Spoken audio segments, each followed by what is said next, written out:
আদাব কাকা। আচ্ছা বাবা, ভালো আছেন? আছি ভালো। কি বাজার যাচ্ছেন? হ্যাঁ না বাবা যাই। দোকান আর দেন না? না বাবা, শরীর একেবারে খারাপ হয়ে শরীর গেছে, খারাপ হয়ে গেছে। মানে খালি শুতি বসি থাকা ছাড়া আর কিছু বুদ্ধি হচ্ছে নেই, না। হ্যাঁ।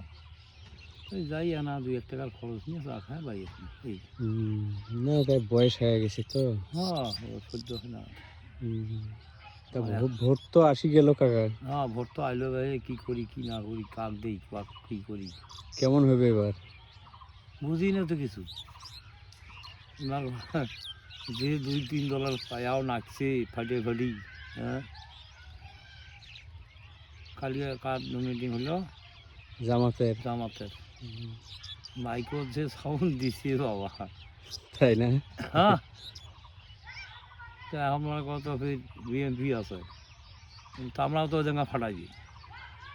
হ্যাঁ হোক, দর দিতেই আমরাও সেটি না না, তাই তো যেটা একলা মানুষ। একদিন দিলে কি হবে? না তাহলে সেটাই যে 2 দিন আসি বাবা সবার মিলে থাকি, আমরা যদি দিবি আমরাও আসি ওটা না